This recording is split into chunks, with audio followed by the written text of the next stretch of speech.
అందరికీ నమస్కారం. ఒక ముఖ్యమైన విషయం. ఎవరైతే జ్యోతిష్యం మరియు వాస్తు, నేమాలజీ అండ్ న్యూమరాలజీ నేర్చుకోవాలి అనుకునే కోరిక ఉన్నవాళ్ళు ఈ వీడియో యొక్క డిస్క్రిప్షన్‌లో లింక్ ఉంటుంది. WhatsApp link. ఆ లింక్ ద్వారాగా మేము నేర్చుకుంటాము అని వాట్సాప్ మెసేజ్ పెట్టగలరని ఆశిస్తున్నాను. ఇక చాలా మంది కామెంట్స్ పెట్టారు. ఆ కామెంట్స్ చూద్దాము. వారి యొక్క మనసులో ఉన్న భావన, వారి యొక్క సమస్యని మనం తెలుసుకుని నా పరిజ్ఞానం సహకరించినంత వరకు నీ నువ్వు నేను ఇచ్చే సలహాలు, సూచనలు పాటిస్తారని ఆశిస్తున్నాను. ఏఆర్‌సి 13K వారు అడుగుతున్న ప్రశ్న ఏంటంటే 19/1/1984 ఒంటిగంట మధ్యాహ్నం హైదరాబాద్, తెలంగాణలో జన్మించారు. వారి యొక్క హస్బెండ్ డీటెయిల్స్ అట. ఫైనాన్షియల్ గ్రోత్ ఎప్పుడు అవకాశం ఉంది? జాతకంలో ఏమైనా సమస్యలు ఉంటే లేక ప్రాబ్లమ్స్ ఉంటే తెలియపరుస్తారని కోరుకుంటున్నారు. అమ్మా, అలాగే ముఖ్యమైన విషయం ఏంటంటే నా యొక్క ఛానల్ ద్వారాగా మీరు జ్యోతిష్యం నేర్చుకునే వాళ్ళు ఎవరైనా ఉంటే వారు నేను date of birth, time, place చెప్తున్నాను కాబట్టి మీరు కూడా ఆ యాప్ ద్వారాగా చూసి నేను ఏ విధంగా చెప్తున్నాను అనేది నేర్చుకుంటారనే ఆశ నాకుంది. నేర్చుకోవాలి. ఈ భూమండలం ఉన్నంత కాలం శాస్త్ర పరిజ్ఞానం పెంచుకుంటూ వెళ్ళాల్సిందే. 10 మందికి ఉపయోగపడాల్సిందే మనం.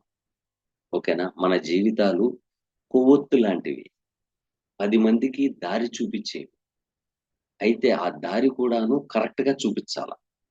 దాంట్లో మసిపూసి మారేడుకాయ చేయకూడదు. ఓకేనా? అమ్మా, మీ హస్బెండ్ యొక్క నక్షత్రం పుష్యమి నక్షత్రం. ఫస్ట్ అటెంప్ట్‌లో ఎట్టి పరిస్థితుల్లో ఏ పనులు అవ్వవు. సెకండ్ అటెంప్ట్‌లో అవుతాయి. నంబర్ 1. నంబర్ 2, మా యొక్క యాప్ ద్వారాగా చూస్తే మేష లగ్నం. లగ్నానికి 2వ స్థానంలో రాహు. కుటుంబ స్థానంలో రాహు. అంటే వీళ్ళ వంశంలో 2 పెళ్ళిళ్ళు గాని, మృత శిశువు జననం గాని, అకాల మృత్యు గాని, అబార్షన్స్ గాని ఉండే అవకాశాలు ఎక్కువగా ఉన్నాయి. నంబర్ 3, ఈ మేష లగ్నానికి వచ్చి దశమాధిపతి 11వ స్థానాధిపతి అయిన శని 7వ భావంలో ఉండడం, కుజుడు అష్టమాధిపతితో సంబంధం పెట్టుకోవడం జరిగింది. సో ఇక్కడ లగ్నముపై శని యొక్క దృష్టి. అదేను కేతు ద్వితీయ సప్తమాధిపతి అయిన శుక్రుడు కేతువుతో సంబంధం. సో వెల్త్, మీరు ఒక రోజుకి ఫర్ సపోజ్ ఒక 1000 రూపాయలు పని చేశారనుకోండి, మీకు 1000 రూపాయలు ఎట్ ఏ టైం రావు. ఎందుకంటే కేతువు కటింగ్ మాస్టర్. కట్ చేసేస్తాడు. రావాల్సిన ఆదాయానికి కట్ చేస్తాడు. ఆయన ఎందుకు చేస్తాడు ఏంటనేది చెప్తాను. ఓకేనా? సో పూర్తి డబ్బు అనేది మీకు రాదు. కానీ స్లోగా స్టెప్ బై స్టెప్ అనే ఎదగాలి అనేది మాత్రమే ఉంది. మీరు ఎంత లాగుదామన్నా కూడా రాదు. ఎందుకంటే దట్ ఈస్ కేతు. అయితే ఇక్కడ అష్టమ స్థానంలో ద్వితీయాధిపతితో సంబంధం పెట్టుకున్నాడు. అంటే ఇక్కడ అష్టమ స్థానంలో ఉంది గ్రహము అనగానే కొంతమంది జ్యోతిష్యులు ఏం చెప్తారంటే, అబ్బే అసలు బాగోలేదండి, అసలు పనికిరాదండి, అదండి, ఇదండి, ఇది గోల పెట్టేస్తారు. కాదు, అష్టమ స్థానంలో ఉంటే వాళ్ళకి బ్రతికినంత కాలం డబ్బు ఉంటది. ఇంకో గంటలో కాలం చేస్తున్నారా బాబు అన్నా కూడా డబ్బు ఉంటది. తినటానికి తిండి, ఉండటానికి ఇల్లు, కట్టుకోవడానికి బట్ట, తిరగడానికి బళ్ళు, చేయడానికి పనులు అందరూ ఉంటారు. కానీ అష్టమ స్థానం తప్పు అని చెప్పకూడదు. అదృష్టం అనేది అక్కడే ఉంది. 9వ స్థానం అదృష్టం అంటారు. అదృష్టం ఏమవుతుంది? ఆ 9వ స్థానంతో వచ్చిన అదృష్టం ఎంతసేపు ఆగదు. కానీ అష్టమ భావంతో వచ్చిన అదృష్టం బతికినంత కాలం. సో అష్టమ స్థానంలో కేతువు, ధన స్థానాధిపతి, తర్వాత ఫుడ్ కారకత్వం వహించేది. వాటితో అష్టమ స్థానంలో పడిపోవడం జరిగింది.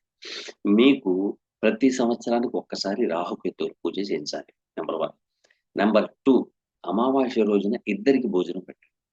మీరు నాన్ వెజ్ తినేవాళ్ళైతే నాన్ వెజ్‌తోనే పెట్టండి. తప్పేమీ లేదు. వీళ్ళేమంటారంటే నాన్ వెజ్‌తో పెట్టకూడదండి. అదండి, ఇదండి అంటారు. అదేం లేదండి. శాస్త్రాల్లో అదైతే లేదు. ఎందుకంటే చెబితే మీ అందరికి కోపాలొస్తాయి. అసలు ఏముంది, ఏం లేదనేది ఫస్ట్ మీకు తెలీదు. మీలాంటోళ్ళు చెప్పినా కూడాను మీరు ముస్లిం కాబట్టి మీకు అనుకూలంగా చెప్తున్నారంటారు. అది తప్పది. ఓకేనా? కాబట్టి మీరు రొన్ ఇద్దరికి భోజనం పెట్టండి. రెండోది,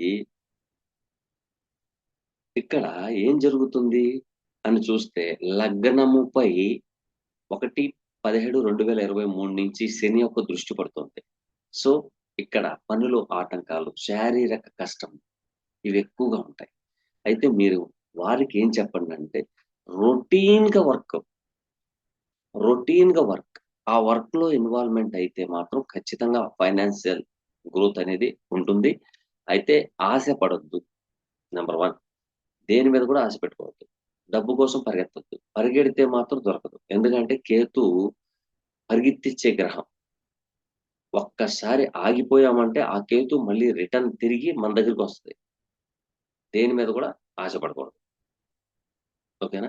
ప్రతీదీ మీ ఇంట్లో ఎంతమందుంటే అంతమంది నాగసింధూరం ధరించాలి.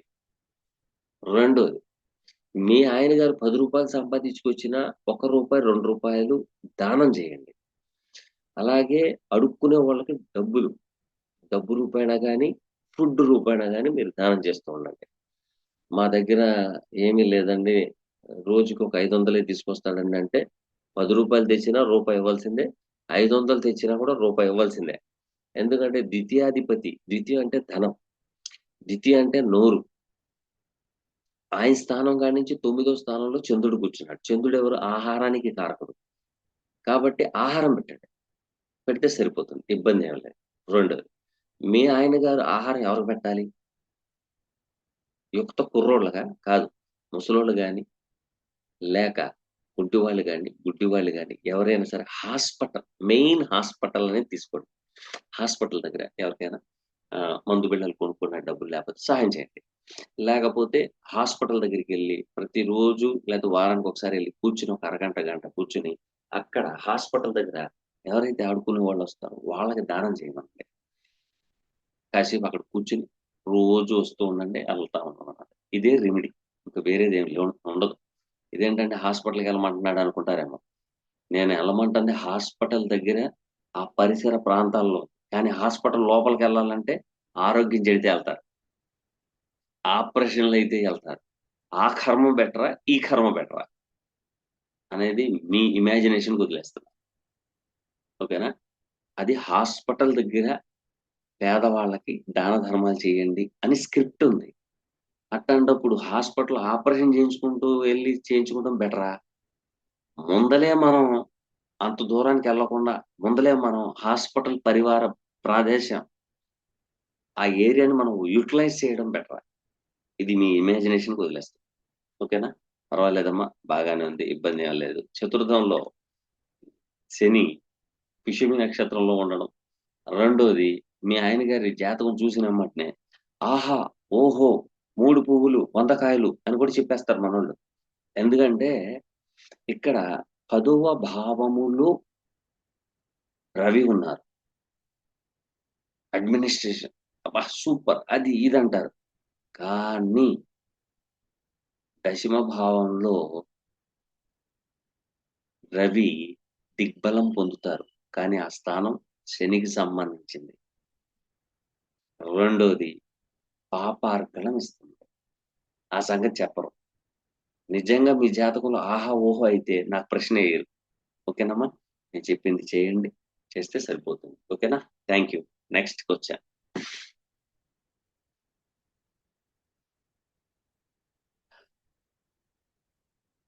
Prem for Prem for friends అన్నారు. గురువుగారు నమస్కారం. మ్యారేజ్ ఎప్పుడవుతుంది? మ్యారేజ్ లైఫ్ ఎలా ఉంటుంది? అని అడుగుతున్నారు. వారేంటి 2000 సంవత్సరం 10వ నెల 11వ తారీఖు. అంటే 11/10/2000 సంవత్సరం. చూద్దాం వారిది.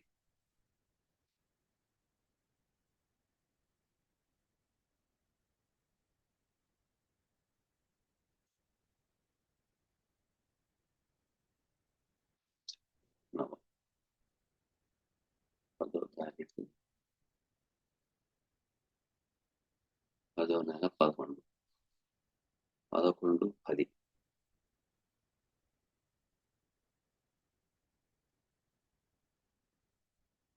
10వ నెల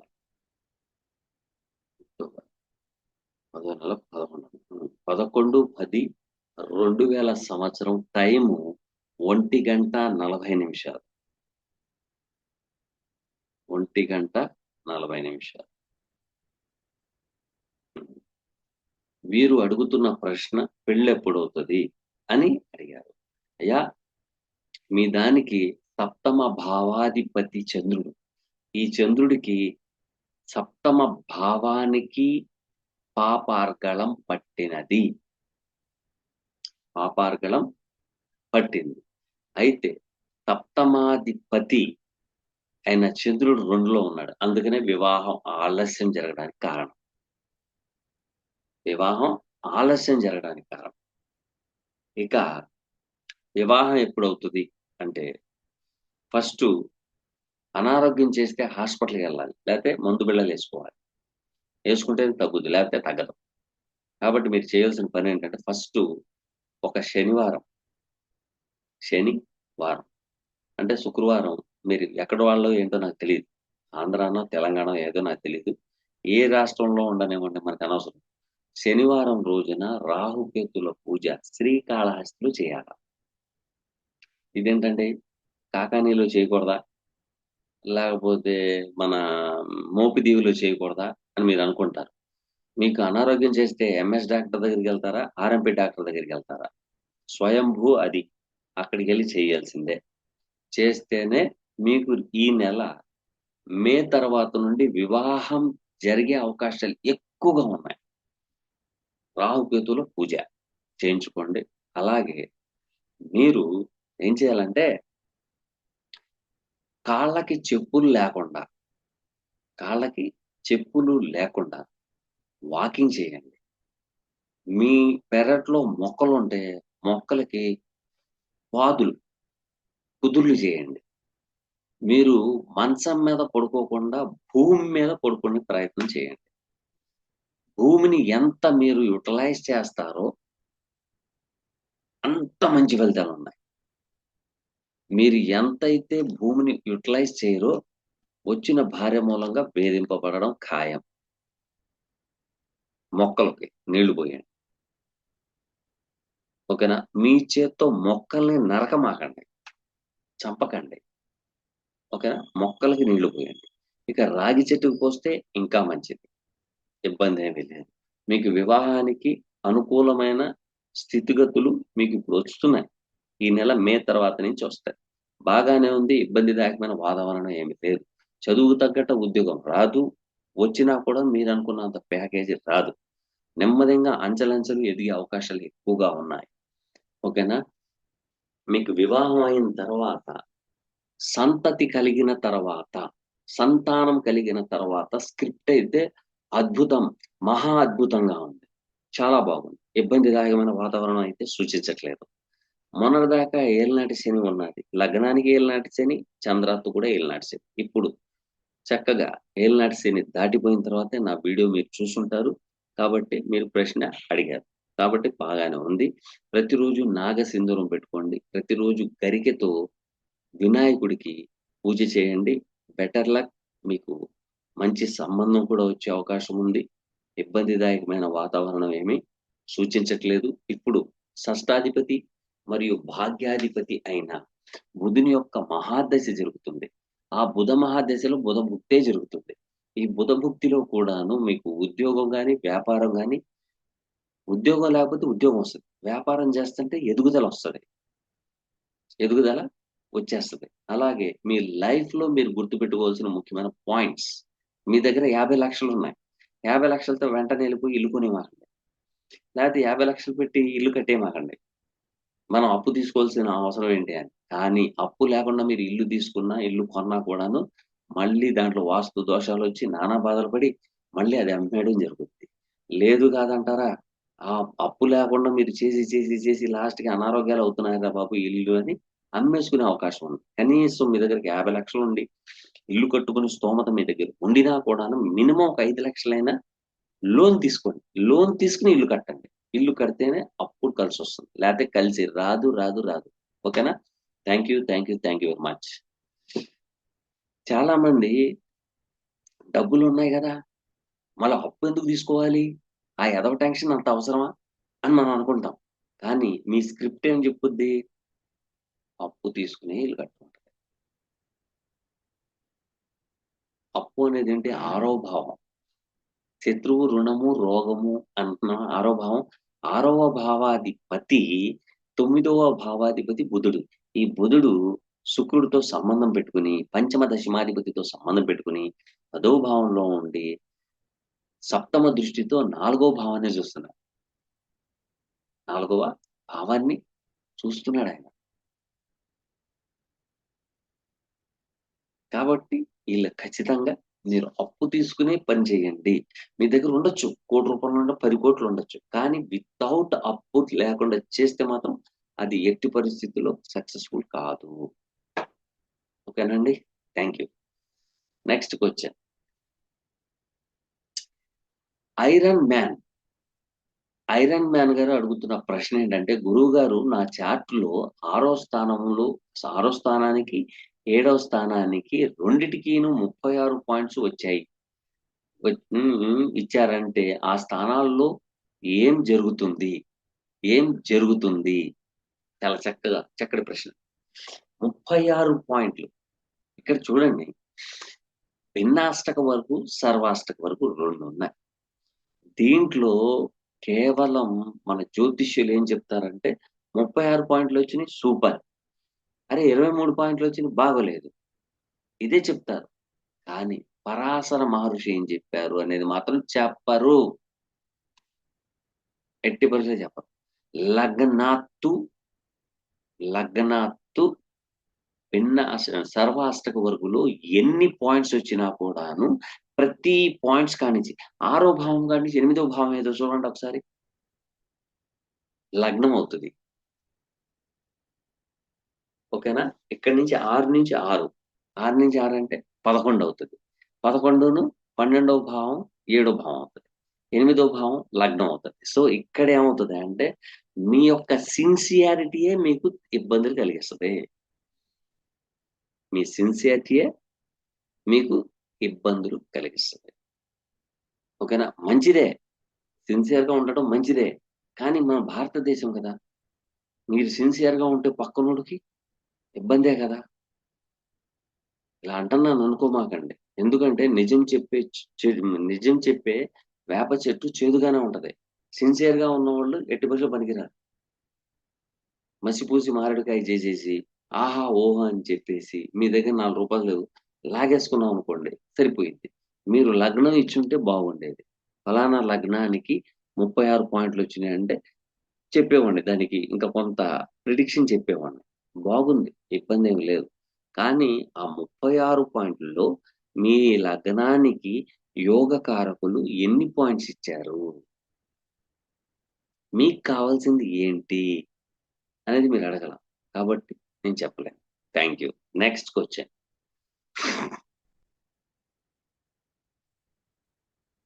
శేఖర్ గారు అడుగుతున్న ప్రశ్న. థాంక్ యూ గురువుగారు. ప్రశ్నకు తమ అమూల్యమైన ఓకే. థాంక్ యూ అండి. హ్మ్. సో, జ్యోతిష శాస్త్రంలో ఏముందనేది కావాలి. అంతేగాని నేను చెప్పానా, మీరు చెప్పారా, ఇంకా పుస్తకాల్లో ఉందా, ఈ స్క్రిప్ట్‌లొద్దండి. పరాశర మహర్షి చాలా చక్కటి గైడ్‌లైన్స్ ఇచ్చారు మనకి. మనకి చాలా చక్కటి గైడ్‌లైన్స్. ఒక ప్రామాణికం ఇచ్చాడాయన. ఇదిగో ఇలా ఉంటది. మనం ఏం జేస్తున్నాం? ఈ గ్రహం ఇక్కడుంటే ఈ ఫలితం వస్తది. పుస్తకంలో అదే ఉంటది. మేష లగ్నానికి పంచమ స్థానంలో రవి ఉంటే, ఆహా! ఓహో! పైకెదుగుదల అది ఇది అంటారు. ఎందుకు ఎదుగుదల అవుతాడు? ఇది అడగండి. చెప్పరు. ఎందుకు అవుతాడు? ఆహా! ఓహో! ఇప్పుడు ఐదో భావంలో పంచమాధిపతి ఉంటే ఆహా! ఓహో! అని ఉంటదా? అద్భుతంగా ఉంటదన్న. పిల్లల సంగతేంటి? పిల్లల సంగతేంటి? పిల్లల గురించి కూడా ఉండాలిగా. అది చెప్పరు. పంచమ స్థానంలో ఏ నక్షత్రంలో ఉంది? కేతు నక్షత్రంలో ఉందా? ఉబ్బా నక్షత్రంలో ఉందా? స్వనక్షత్రంలో ఉందా? దీనిపైన ఏదైనా నైసర్గిక పాపగ్రహాల యొక్క దృష్టి పడుతుందా? యుతిలో ఉందా? మరి అది కూడా చూడాలిగా. అది చూడరు. ఓకేనా? ఇలాగా జ్యోతిష్య శాస్త్రంలో చాలా లూప్ హోల్స్ ఉన్నాయి. ప్రతి జాతకం అద్భుతంగానే ఉంటది. కానీ మనం మలుచుకుంటం తెలీదు. మనం ఏం చేస్తామంటే జాతకం చూసిన ఎమ్మటనే ఆహా! ఓహో! అని చెప్పగానే మనం అబ్బో! సూపర్‌గా ఉందంట అని డబ్బా కొట్టడం మొదలెడతాం. ఊకే డబ్బా కొడతాం. ఈ డబ్బా కొట్టడమే తలకాయ నొప్పి. అసలది ఉందా లేదా? గతంలో మా దగ్గరికి గజకేసరి యోగం ఉంది అని వచ్చాడు ఒకాయన. గురుగారు మళ్ళీ నాకు గజకేసరి యోగం ఉందా అని వచ్చాడు. అంటే క్లయింట్. ఓహ్! చాలా బాగుందండి. గజకేసరి యోగం ఉంది మీకు. అసలు మీరు పట్టుకున్నదల్లా బంగారం అయిపోయిద్ది. ఇంతకి మీకు ఎంతుంది అప్పు అన్నా. ఒక 30,00,000 ఉంది సార్ అన్నా. మళ్ళీ గజకేసరి యోగం ఉన్నవాడికి 30,00,000 అప్పు ఎలా ఉంది? ఆహా! ఊహ అని ఉంది కదా! ఈ లగ్నానికి బాగా గుర్తుపెట్టుకోండి. జ్యోతిష్యం నేర్చుకున్నోడు ప్రతి ఒక్కళ్ళు గుర్తుపెట్టుకోండి. మేషానికి, కర్కాటకానికి, సింహానికి, వృశ్చికానికి, ధనుస్సుకి, మీనానికి మన వాళ్ళు రాసిన రాతలు పుస్తకాల్లో రాసేది. ఏమని రాస్తారంటే, కేంద్ర కోణాల్లో చంద్ర గురువులు ఉంటే బాగా గుర్తుపెట్టుకోండి. చంద్ర గురువులు ఉంటే గజకేసరి యోగము అని అంటారు. ఇక పరాశర మహర్షి ఏం చెప్పారు? గజకేసరి యోగం పట్టాలంటే ఈ లగ్నానికి కేంద్ర కోణాధిపతులే వాళ్ళిద్దరు. కాబట్టి గజకేసరి యోగం పట్టాల్సిందే. కానీ ఆయనేమంటున్నాడు? పరాశర మహర్షి ఏం చెప్తున్నాడు? మీ యొక్క జాతకంలో గజకేసరి యోగం ఉంటే అది పక్కన పెట్టండి.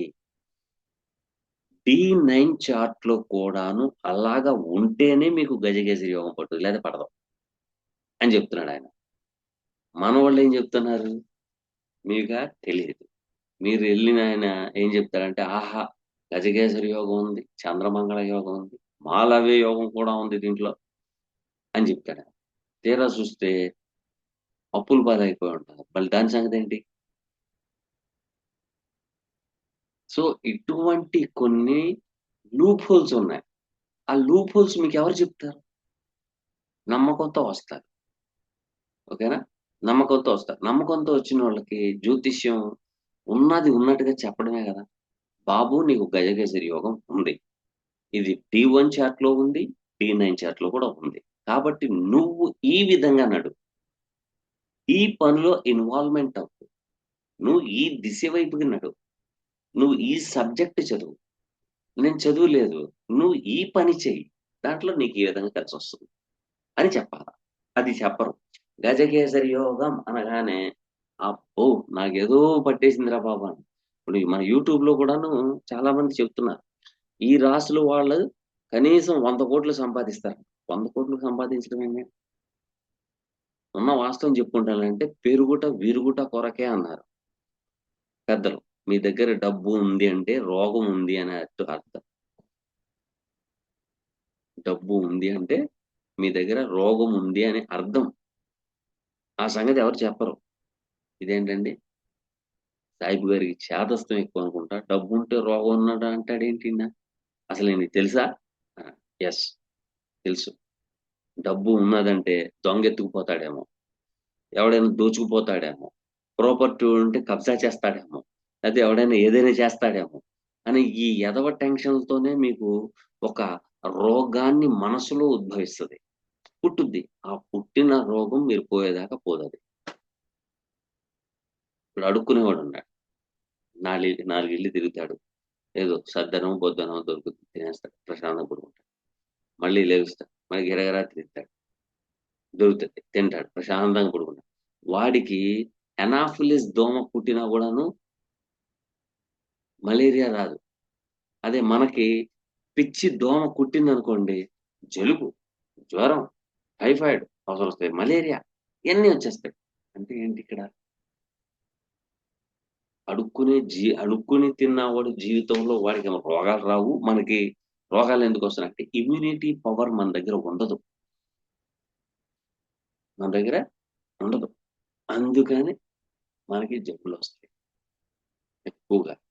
మనం తినే ఫుడ్ రాంగ్ ఫుడ్. కాబట్టి జాగ్రత్త వహించండి. అలాగే ఎవరికైనా అపాయింట్‌మెంట్ కావాలి అనుకున్న వారు మన డిస్క్రిప్షన్‌లో ఉన్న లింక్ ద్వారాగా గాని, లేకపోతే ఫోను చేయండి పర్సనల్‌గా. దానికి వాట్సాప్ ఉంటుంది. వాట్సాప్ నంబర్‌కి అపాయింట్‌మెంట్ తీసుకోండి. అలాగే మీరు నేను ఖాళీగా ఉన్నానని